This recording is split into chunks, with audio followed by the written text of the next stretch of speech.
kelompok 3, anggotanya Sisi Silvia Jijajara, Iin Soleha, Kaila Lumar, Hamidah Tri Lestari, Devina Anggraeni, Aulia Safira, Arya Rizky Agung Pratama. Kami di sini akan mempresentasikan keseimbangan pasar. Pengertian keseimbangan pasar. Pasar suatu macam barang dikatakan berada dalam keseimbangan apabila jumlah barang yang diminta pasar tersebut sama dengan jumlah barang yang ditawarkan. Secara matematik dan grafik ditunjukkan oleh kesamaan. Pengaruh pajak terhadap keseimbangan pasar. Pajak adalah pungutan pemerintah terhadap wajib pajak. Wajib pajak, jenis pajak 1. Pajak langsung adalah pajak yang langsung dipungut oleh pemerintah terhadap wajib pajak. 2.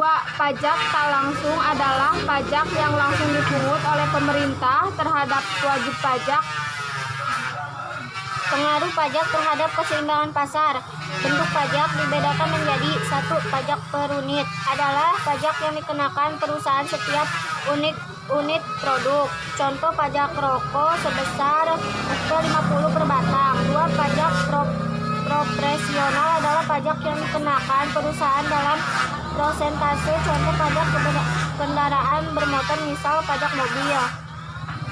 Pengaruh pajak terhadap keseimbangan pasar. Umumnya, pajak dikenakan pertama kali waktu produsen atau penjual, kemudian produsen mengenakan pajak lagi konsumen. Akibatnya, harga jual menjadi lebih tinggi yang pada akhirnya kalau pada pajak yang dirugikan adalah konsumen. Jika kalau ada pajak yang berubah adalah fungsi penawaran karena pajak pertama kali dibebankan kepada produsen sedangkan fungsi pemerintah tidak berubah atau tetap. Pengaruh pajak spesifik terhadap keseimbangan pasar. Pengaruh pajak.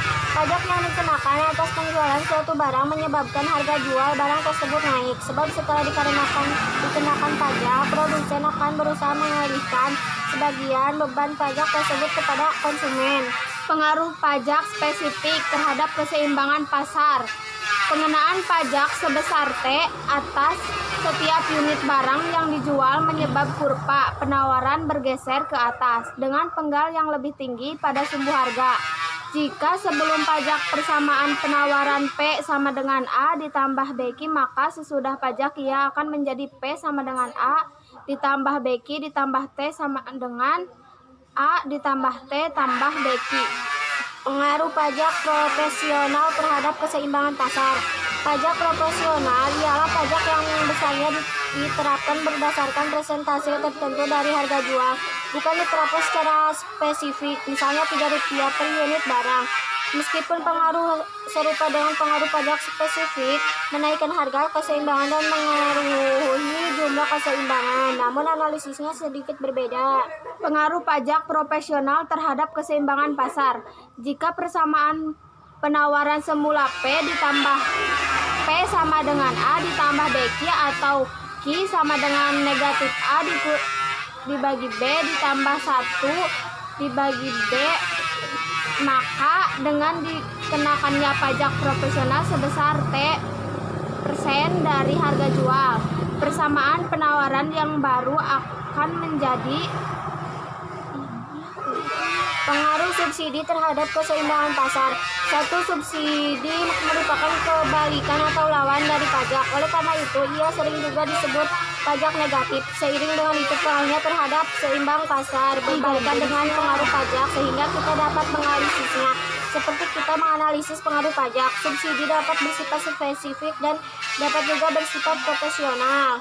Pengaruh subsidi terhadap keseimbangan pasar. 2. Pengaruh subsidi yang diberikan atas produksi atau penjualan sesuatu barang yang menyebabkan harga jual barang tersebut menjadi lebih rendah.